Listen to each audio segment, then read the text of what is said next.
Olá, gente, tudo bem? Hoje vamos falar da necessidade de escrever um texto.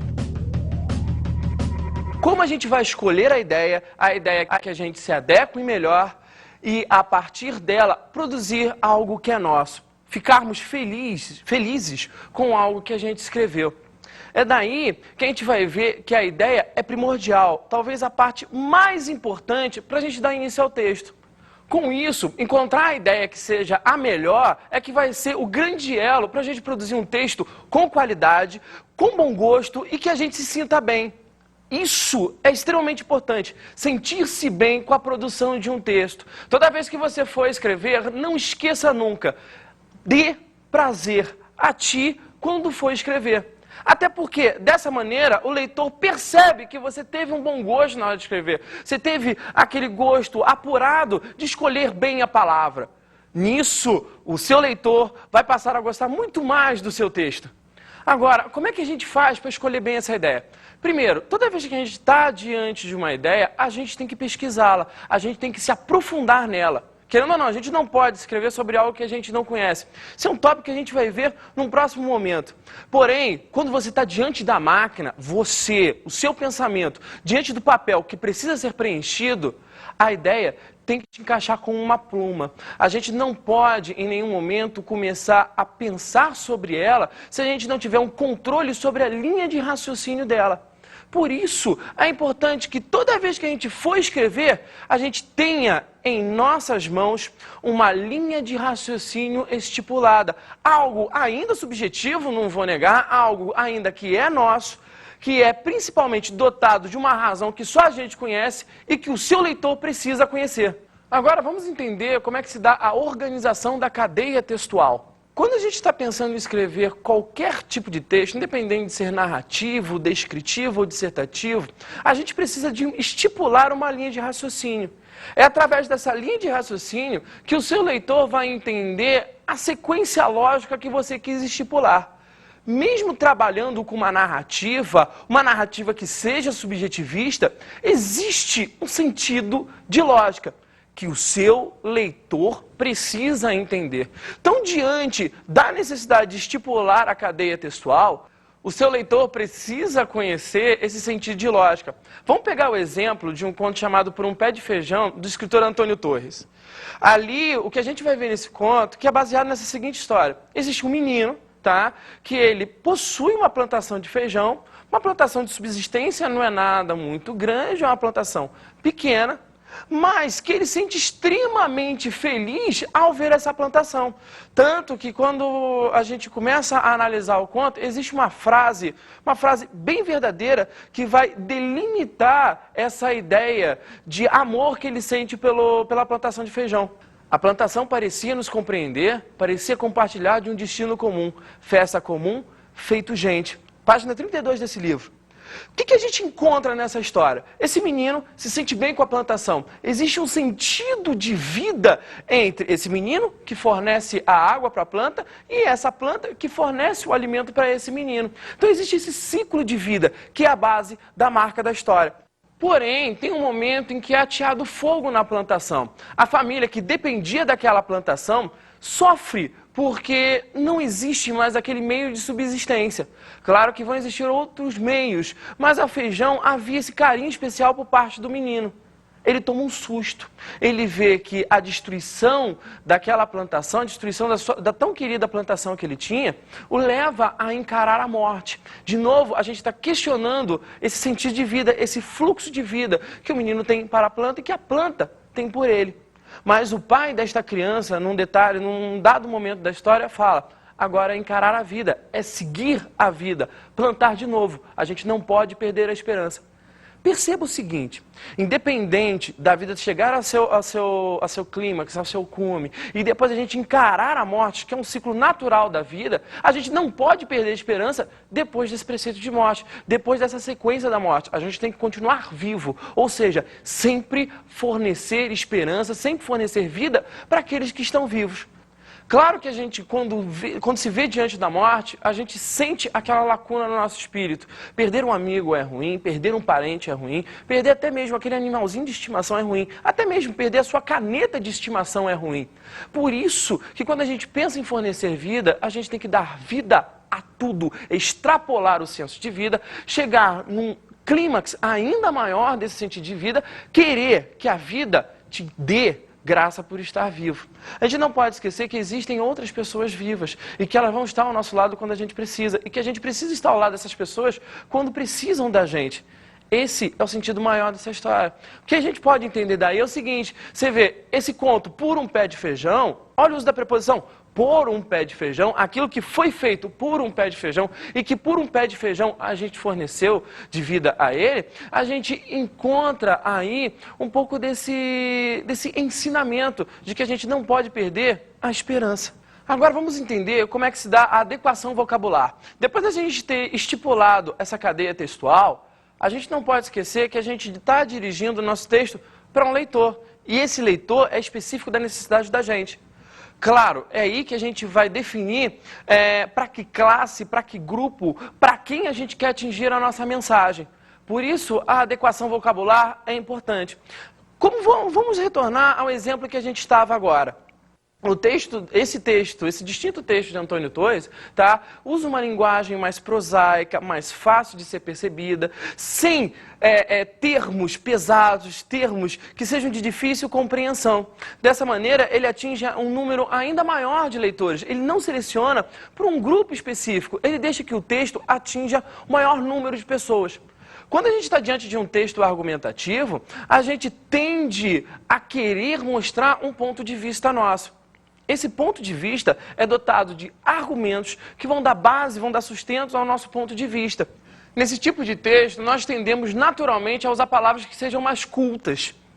Claro que a partir daí a gente vai selecionar um público específico. A gente tende a usar textos argumentativos para as grandes provas de vestibular, que dependem de conhecer qual é o nosso aporte linguístico. E é por causa disso que quando a gente está escrevendo um texto argumentativo, um texto dissertativo, a gente faz uso de frases mais exatas, menos conotativas, menos metafóricas, porque a gente quer que nosso leitor entenda de uma forma bem sintática, bem rápida, bem exata. Com isso, o uso de termos que sejam mais apurados vai ser um grande aliado na hora da gente escrever um bom texto. Agora, vamos entender de uma forma bem rápida quais são os tipos textuais. A gente vai falar na ordem de narração, descrição, dissertação. A narração é quando a gente cria um texto baseado no enredo, fazendo uso de um tempo cronológico, de um tempo psicológico, onde a gente vai ter o uso de personagens. Os personagens são um detalhe a mais do enredo. O enredo é a parte mais importante. E diante do enredo, a gente vai ter o íntimo dessa ideia, que é um detalhe que a gente vai ver depois. A descrição é um tipo de texto de apoio. A gente pode usar tanto no texto narrativo quanto no texto dissertativo, pois a descrição é um texto mais objetivo, muito mais claro. A gente tende a usar o texto descritivo para que crie a exatidão ou de um ambiente, como aqui o nosso estúdio, tá? Ou de um outro local onde a gente se encontre, tá? Ou então a exatidão daquele personagem, daquela situação. A descrição, como eu falei, é um detalhe de apoio. Agora, a dissertação, dissertar é argumentar, é defender um ponto de vista, tá? Por exemplo, eu estou aqui mostrando a ideia de que o homem diante da máquina de escrever, ele precisa de uma boa ideia. Com isso, eu estou argumentando a favor desse meu ponto de vista, usando uma linha de raciocínio que eu já pensei antes. Eu também crio um enredo, que eu vou chamar de linha de raciocínio, no texto dissertativo. Agora, vamos entender como é que se dá o íntimo da ideia. Toda história tem um fundo. Esse tipo de fundo pode ser social, político ou humanístico. O fundo social, o texto com fundo social, é aquele que nos faz refletir sobre a situação do homem diante da sociedade. Quando a gente vai ver o texto político, é um texto de questionamento mais amplo, até estatal ou regional, onde a gente vai ver que aquele grupo ou aquela hegemonia política precisa ser questionada, precisa ser posta em xeque, precisa ser levada em consideração pois podem estar criando algum tipo de problema para a gente. Agora, o texto humanístico é quando gera essa compreensão sobre a vida, essa compreensão sobre o ser humano, sobre quem é o ser humano, como age o ser humano e de que maneira a gente tem que encontrar o respeito por nós mesmos. Agora vamos ver uma leitura do texto Navio Negreiro, de Castro Alves. Senhor Deus dos desgraçados, dizei-me vós, Senhor Deus, tanto horror perante os céus? Ó mar, por que não apagas, com a esponja de tuas vagas, de teu manto este borrão? Astros, noites, tempestades, rolai das imensidades, varrei os mares tufão.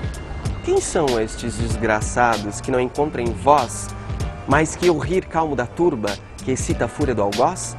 Quem são? Se a estrela se cala, se a vaga à pressa resvala, com a cúmplice vulgaz, perante a noite confusa, dizei, ó tu, severa musa, musa ibérrima audaz. Como vimos nessa leitura, o texto de Castro Alves, Navio Negreiro, reflete o horror que se dá em escravizar negros. Daí a gente vai ver que quando Castro Alves escreveu esse texto, ele quis criar uma comoção abolicionista diante da necessidade de igualdade entre os homens. Agora, vamos entender o livro Iracema, de José de Alencar, que também é uma obra romântica. E essa obra em questão tem um fundo político. A obra Iracema, ela reflete não somente a tensão sobre essa personagem indígena. A gente vai falar muito mais da América Latina, da América como colônia, como eterna colônia europeia. Pois Iracema vai se apaixonar por um explorador português. Dele, ela vai ter uma filha e à sua morte, essa filha vai ser dada a esse explorador português. Com isso, a gente vai ver que não estamos falando de um amor somente, de um amor entre um homem e uma mulher, mas a imagem do amor de uma pessoa da pátria brasileira, da essência brasileira. A gente não pode esquecer que no romantismo o índio é visto como um herói dessa terra, como reflexo do povo brasileiro, e como essa sua maior riqueza, essa sua filha, é entregue na mão desse explorador, porque ele cuidaria melhor dela. Iracema, que não deve ser vista somente como a virgem dos lábios de mel, tem que ser vista também como toda a imagem dessa terra americana, principalmente aqui do Brasil, aonde se lucraria muito mais entregando a riqueza, a nossa riqueza, nas mãos do explorador português. José de Alencar, filho da aristocracia brasileira, quando publicou essa obra, ele tinha no seu íntimo, no seu fundo, no seu primordial, mostrar que, dessa maneira, todos nós lucraríamos muito mais se entregássemos a nossa riqueza nas mãos do povo português, nas mãos da metrópole portuguesa. Nisso, o que a gente percebe realmente é que esse nacionalismo, ou esse pseudo-nacionalismo, como assim podemos chamar, se deve muito mais à necessidade da família de José de Alencar, e José de Alencar aí também, em lucrar com essa riqueza. Porque a manutenção do Estado colonial brasileiro resultaria num aumento, num ganho para a família de José de Alencar. Com isso, ele usou uma linha de raciocínio textual, uma estilística textual conhecida como anagrama. O que é o anagrama? O anagrama é a troca de sílabas de um mesmo termo, criando uma nova palavra. Se a gente perceber, Iracema vem a formar o termo América, a formar toda a nação latino-americana.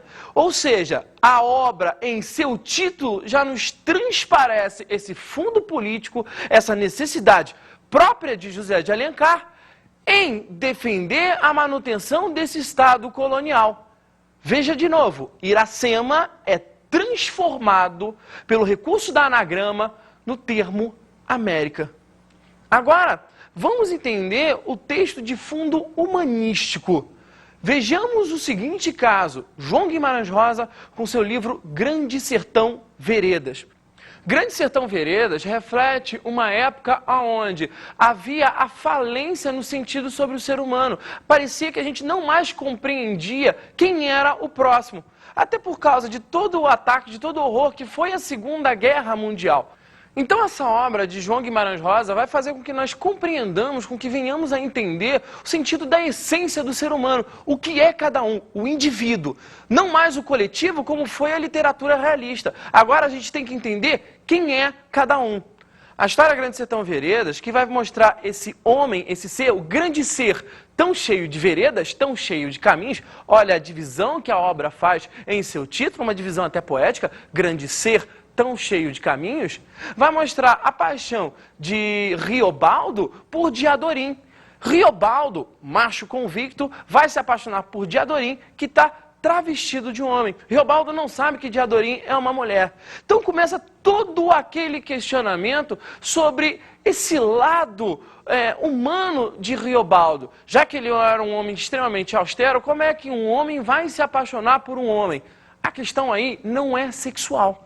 Ele vai perceber que Diadorim é uma mulher quando ela morre e vai despi-la para vesti-la para ser enterrada como um benfeitor, como um homem de bem. É aí que ele vai ver que Diadorim é uma mulher. Então aquela paixão que Riobaldo sentiu por Diadorim não é uma paixão sexual, não é fruto de uma troca de raciocínio dele. O que a gente vai estar vendo aí é que Riobaldo se apaixonou pela essência de Diadorim, pelo que Diadorim transparecia, pelo que ela fornecia a Riobaldo. Tal qual nós dizemos que temos um grande amigo, homens têm grandes amigos, homens, ou mulheres têm grandes amigas, mulheres, o que a gente vai estar questionando em essência é o indivíduo pelo indivíduo e a junção criando um grupo. A obra de fundo humanístico faz com que a gente entenda quem é o outro, quem é o próximo, quem é essa pessoa ao nosso lado. Isso que é importante a gente entender nessa era moderna, nessa era contemporânea. Sigamos o exemplo de Grande Sertão Veredas, vamos encontrar a essência do ser humano. Agora vamos falar sobre a produção textual. Depois que nós definimos o íntimo da nossa ideia, a nossa ideia propriamente dita e como vamos cadenciar o texto, a gente tem que entender que a gente precisa ainda escolher certos detalhes, definir alguns elementos para que a gente possa escrever bem. Agora a gente tem que definir o que a gente vai escrever. A gente tem que entender o seguinte, vamos supor que a gente vai escrever um romance, a gente quer escrever um livrão. A gente tem que ter uma ideia de quem são os personagens, como agem os nossos personagens, como eles vão se encontrar diante do enredo. O enredo vai ser uma parte importante também, porque ele vai usufruir desses personagens. Qual é o tipo de tempo que a gente vai colocar no nosso romance, como a gente vai escolher a temática também, como o enredo vai se adaptar a essa temática. A gente tem que ter um controle. Por isso é importante a gente saber detalhe por detalhe. Cadência é importante. Agora vamos supor que a gente só vai escrever um texto descritivo. Um texto mais óbvio, um texto mais objetivo, um texto mais fácil. Vamos supor que a gente vai descrever uma pessoa. A gente vai ter que saber o porquê da locomoção, o porquê dele ter aquele tipo de problema, certo? O porquê dos olhos terem aquele olhar, o porquê das mãos terem aqueles gestos, certo? A gente vai encontrar nesse personagem ou nessa descrição, tá? A forma como a gente vai elementar uma ideia mais objetiva dele. Vamos supor que a gente vai descrever um ambiente. Por que o ambiente tem aquela organização? Por que ter aquela estrutura? Por que ter aquela cor? Tudo tem um sentido de lógica. Olha bem o que eu falei, tudo tem um sentido de lógica. Mesmo diante de uma descrição ou de uma narração, como a gente já falou, a gente tem que estipular um pouco desse sentido de lógica. O leitor tem que compreender isso. Agora vamos supor, se a gente vai descrever, vai criar uma argumentação, a gente vai colocar uma ideia, vai criar uma monografia. Existe uma sequência. Também o sentido de lógica vai ter que estar atribuído aí. Só que a monografia ou qualquer outro tipo de texto que seja, até mesmo uma redação de 20 linhas, precisa desta cadência, precisa dessa linha de raciocínio. O que a gente vai escrever nesse momento? A gente vai defender o nosso ponto de vista, que é o detalhe mais importante, mais primordial na hora da gente escrever. Vamos supor que a gente vai defender a ideia do corpo nos nossos tempos modernos. A gente vai ter que mostrar que o uso da imagem de uma academia ou do que se promove como perfeição estética é o que vai estar sendo posto em jogo. E o nosso leitor tem que compreender isso. Claro que existe um pouco desse senso comum, essa ideia que todo mundo vai ter. E nós, como escritores, vamos ter que pegar esse senso comum e direcionar para um algo nosso. Então, escrever um texto dissertativo, ele precisa criar esse sentido de obvialidade e você, como defensor da sua ideia, tem que fazer com que o seu leitor, ao final do seu texto, tenha o seguinte sentimento: caramba, pior que não é verdade. É daí que a gente vai ver que o texto foi bem escrito. Agora, vamos falar do processo de escrever e apagar. Vamos entender o seguinte, esse processo de escrever e apagar é um processo bem normal. Isso aqui é muito mais um conselho, é uma dica para que você não se sinta perdido ou pior, se sinta mal nessa situação. Escrever e apagar é um dever, vamos colocar bem claro isso, é um dever de todo autor, é uma adequação, é podar as pontas, é escolher a melhor roupa, é escolher o melhor vinho, escolher o melhor perfume, é tudo que vai gerar um bom texto. A gente só precisa aí, nesse momento, ter um controle com um horário. Vamos supor que a gente esteja diante de uma prova. A prova tem hora a ser cumprida. Tenha 4 horas para fazer a prova, tenha 5 horas para fazer a prova, mas a gente não pode extrapolar esse horário. Por isso, o escrever e apagar é muito mais importante a gente fazer a casa. Por quê? Porque dessa maneira a gente vai percebendo a nossa embocadura. O que é embocadura, professor? Embocadura é o jeito como a gente encontra as nossas palavras naturais e consegue colocá-las no papel. Cada um tem o seu jeito de usar a sua língua portuguesa. É o que a gente vai chamar de idioleto. É a forma como a gente compreende o mundo e compreende a língua que nós usamos. Nisso, escrever e apagar é algo que vai sair do nosso íntimo, vai refletir muito mais como nós somos e como nós pensamos. Por isso que eu dou essa dica, faça esse tipo de trabalho em casa, para que você possa encontrar a sua forma de pensar, possa encontrar a sua forma de raciocinar, e quando você estiver lá diante da prova, diante de uma prova argumentativa ou diante de uma prova narrativa, você tenha agilidade do pensamento, pois escrever é também se escutar, é também se conhecer, é se perceber. Agora vamos entender a diferença entre o eu escritor e o eu leitor. Essa parte a qual a gente está entrando agora é também uma dica na hora da gente compor um texto, pensando, claro e obviamente, na construção de um texto para uma prova de concurso. Quando você está escrevendo, você se vicia no ato de escrever. Você ganha agilidade. É que nem um motor de carro. Primeira marcha, segunda marcha, terceira marcha e por aí segue. A gente ganha fluência, a gente ganha ritmo, a gente ganha cadência e a gente vai escrevendo o texto porque a gente está gostando daquilo. Aí é que entra um problema. A hora em que a gente vai corrigir o nosso texto. A nossa visão está muito fragilizada por causa da existência do eu escritor. O eu escritor vicia o teu olhar. Então, quando a gente está para escrever, está para corrigir um texto nosso, a gente tem que dar um tempo nesse eu escritor. A gente tem que deixar que ele adormeça, para que possa surgir assim o eu leitor, aquele cara que vai corrigir um texto que você mesmo escreveu. Por que é importante a gente diferenciar bem esses dois elementos? Porque quando a gente está tentando corrigir logo depois de ter escrito, a gente não percebe, às vezes, um termo que a gente colocou errado, uma palavra que a gente tenha comido, que a gente tenha deixado de colocar na frase e que a gente acha que escreveu. Então, nesse momento, o conselho aqui que eu estou dando é, acabou de escrever, guarde o texto. Guarda o texto mesmo, deixa ele dar uma amansada, deixa essa areia se assentar, para que depois depois de ter resolvido algumas questões da parte de matemática, ou de português, ou de história, ou de física, você possa retornar a seu texto, corrigi-lo, ver o que precisa ser retocado, tirá-lo daquele estado bruto e colocá-lo como uma esmeralda, como um rubi, sendo realmente detalhista, se for necessário. Nisso, o seu eleitor desperta, você não deixa de fazer as correções necessárias e, obviamente, que a sua nota vai ser 10.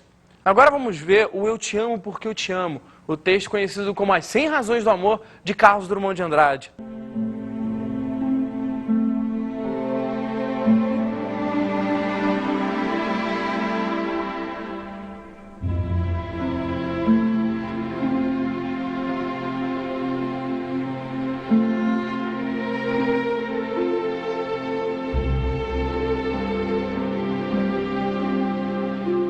Eu te amo porque te amo, e não precisas ser amante, nem sempre sabes sê-lo.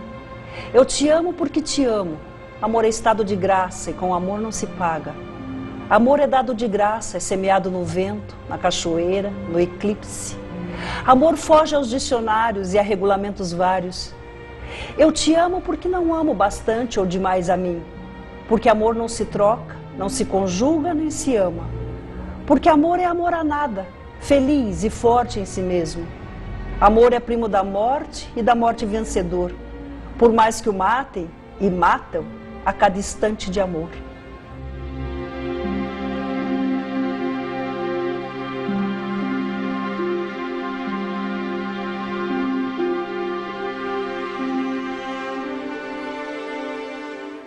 Você vê que essas 100 razões do amor, essa forma da gente encarar o amor, se dá pela necessidade da gente dividir o que é a escrita, o que é a leitura, o que é produção nossa, o que é que a gente vai ter que corrigir. Agora, vamos para nossas dicas de estudo.